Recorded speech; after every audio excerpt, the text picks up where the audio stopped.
The voice that answered the phone in the early hours of March 1st, 1997, was a whisper, a ghost of sound that sent a cold spike of dread through the dispatcher at the Texarkana Police Department. "I think my husband is dead," the woman breathed. It was not a scream, not a wail of grief, but a statement of hollow, terrifying fact. That whisper was the first public sound of a nightmare that would paralyze a community. A case so convoluted with lies, obsession, and a killer's unique signature that it would become known as the Texarkana Moonlight Murders. The woman on the phone was Mary Ann Garriss, a 37-year-old nurse known for her quiet diligence and deep devotion to her family. Her husband, Dr. Edward Garriss, was a respected and gentle cardiologist, a man who had built his life on mending broken hearts. They lived with their 2 teenage children in a handsome, red-brick colonial home on Pine Hollow Drive, a street where the only night sounds were the rustle of oak trees and the distant hum of a lone car. To their neighbors, the Garriss family was the portrait of American successor. Beautiful home, accomplished children, a loving marriage. But every portrait has its shadows, and in the Garriss household, the shadow was about to consume the light. On that last night of February, Mary Ann claimed she had been working a late shift at the hospital. She returned home just after midnight to a dark, silent house and found Edward lying in a pool of blood in their bedroom, bludgeoned to death. The investigation, led by the methodical and perpetually weary Detective Roy Parnell, began with the obvious suspects. There was a disgruntled former patient, a recently fired colleague from the hospital, but their alibis were solid, their motives thin. The crime scene was a paradox. There were no signs of forced entry, suggesting Edward knew his attacker. Yet the violence was extreme, personal, a frenzy of blows from a heavy, blunt object that was never found. The only thing missing, according to Mary Ann, was her husband's expensive Rolex watch and a small amount of cash from his dresser. It was a detail that felt too convenient, a clumsy attempt to paint the scene as a botched robbery. Parnell's instincts, honed over 25 years on the force, tingled. He noted Mary Ann's demeanor distraught, but with a controlled, almost rehearsed quality to her grief. She was a nurse, he reminded himself, trained to maintain composure in the face of trauma. He filed his suspicion away, a seed waiting for water. The case grew cold for months, the file gathering dust until a break came from an unexpected direction. A state trooper, running a routine check at a pawn shop in Shreveport, Louisiana, 200 miles away, came across a Rolex matching the description of the one stolen from Edward Garriss. The man who pawned it was a drifter named Samuel Cray, a small-time criminal with a record for burglary and assault. It seemed the case was solved. Cray was arrested, and under pressure, he confessed. A claimant had been hired by Mary Ann Garriss. The story he told was chilling in its calculation. He said Mary Ann had approached him in a bar, outlined the entire plan.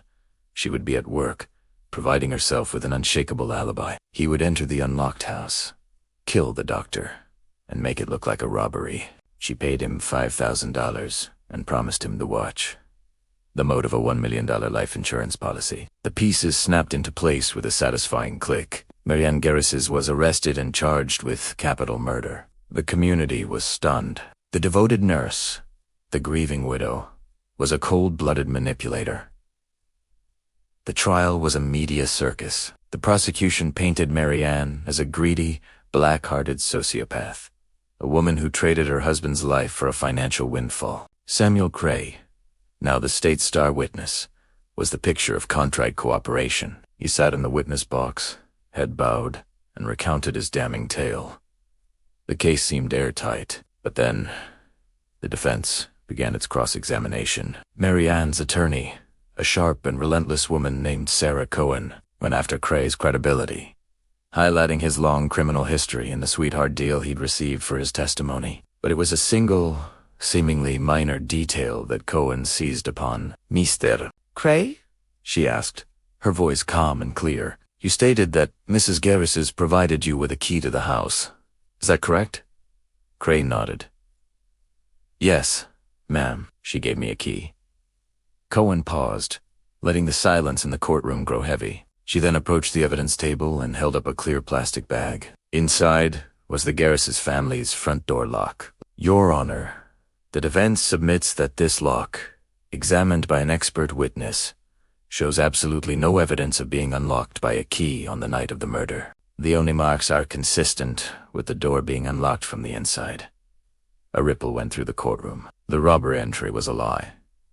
If Cray didn't use a key, how did he get in? The foundation of the state's narrative developed a hairline fracture. Then came the climax, the moment that would redefine the entire case. Cohen called her own witness to the stand, a forensic accountant. He testified that while the life insurance policy was substantial, the Garriss' family was not in financial distress. There was no pressing need for the money, but he had discovered something else, something far more revealing. In the 6 months leading up to the murder, Mary Ann Garriss had withdrawn nearly $15,000 in cash from a secret personal account. And what did you find, based on the bank's records, about the timing of these withdrawals? Cohen asked. The accountant adjusted his glasses. They were all made on a Thursday. The same Thursday each month. That a certain individual was deposited a matching sum into his prison commissary account. A pointed directly at Samuel Cray. That man. The gasp in the courtroom was audible. Cray's face, once a mask of remorse, twisted into a snarl. Cohen had not just poked a hole in the story. She had torn it down. Marianne Wasanti, paying Cray to kill her husband.